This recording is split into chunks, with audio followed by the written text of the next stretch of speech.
শাপলা চত্বরে চোখ পড়লেই আজও অন্তরটা কেঁপে ওঠে। মনে পড়ে যায় 5ই মে 13 সালের সেই কালো রাতের কথা।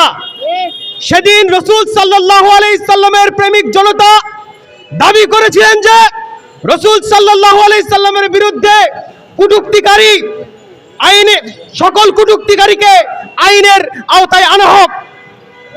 সেই দাবি নিয়ে শাপলা চত্বরে বাংলার তৌহিদি জনতা, ইমাম, মুয়াজ্জিন, ছাত্র এবং শিক্ষক একত্রিত হয়েছিল।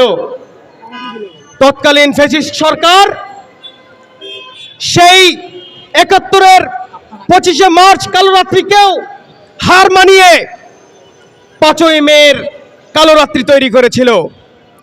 আমরা দেখেছি, আমরা হাজার হাজার বারেও রাজপথে মিছিল মিটিং করেও এই বিচার নিশ্চিত করতে পারিনি।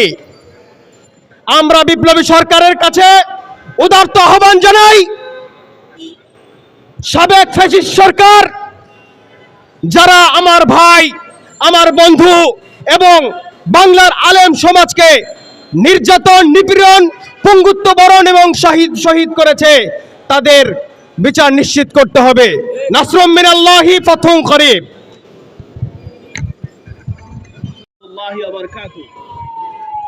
প্রিয় ভাই ও বন্ধুগণ, বাংলাদেশ ইসলামী ছাত্র সমাজ ঢাকা মহানগর কর্তৃক আয়োজিত আজকের রক্তস্নাত শাপলার আহ্বানে আমরা 4টি দাবি বিপ্লবী সরকারের প্রতি প্রেরণ করছি।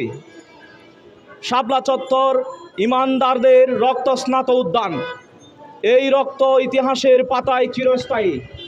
শাপলা মুছে ফেলার দাবি ক্রেডিট চোর রাজনীতিবিদদের ধোঁয়াশা রক্তের দাগ কালের দলিল হয়ে থাকবে। 1 নম্বর দাবি, হেফাজত নেতাকর্মী ও আলেম উলামাদের প্রতি রাষ্ট্রীয় নিপীড়ন। হাজারো আলেম উলামা ও হেফাজত কর্মীদের নাটকীয় মামলায় আটক, অধিকাংশই এখনো কারাগারে। শফিউর রহমান ফারাবির মতো নিরীহ লেখকরা বেওয়ারিশ লাশের মতো জেলে এখনো পচে মরছে, অথচ রাজনৈতিক অপরাধীরা জামিন পেয়ে যাচ্ছে। এখন আমাদের প্রশ্ন, রাজনীতি কি অপরাধ থেকে মুক্তির রক্ষা কবচ হয়ে গেল?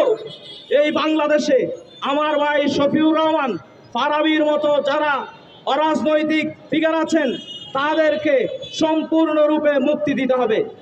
2 নম্বর দাবি, 5 মে ও রক্তপাত ও রাষ্ট্রের দায়হীনতা। সরকারি তথ্য অধিকার তালিকা করলো 114 জনের, হেফাজত তালিকা দিয়েছে 93 জনের।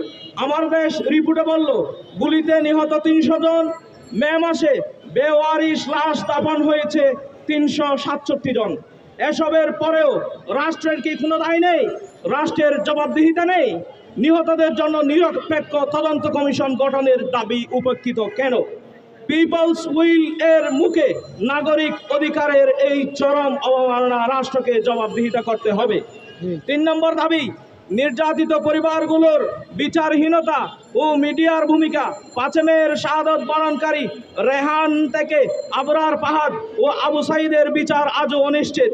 ইসলামপন্থী আন্দোলনকে ডানপন্থী আন্দোলন, অভ্যুত্থান ও নারী বিদ্বেষী বলে মিডিয়া প্রোপাগান্ডা চালাচ্ছে, অথচ হেফাজতের নেতাকর্মীদের বিরুদ্ধে ঝুলে থাকা মামলার সংখ্যা হলো প্রায় 84,000 পর্যন্ত। ইভেন আমাদের ছাত্র সমাজের সাবেক কেন্দ্রীয় সভাপতি আজিজুল হক ইসলামাবাদীর বিরুদ্ধে এই পর্যন্ত হেফাজত সংশ্লিষ্টতায় 184টি মামলা দেওয়া হয়েছে। চিন্তা করে দেখুন প্রিয় উপস্থিতি, একজন ব্যক্তির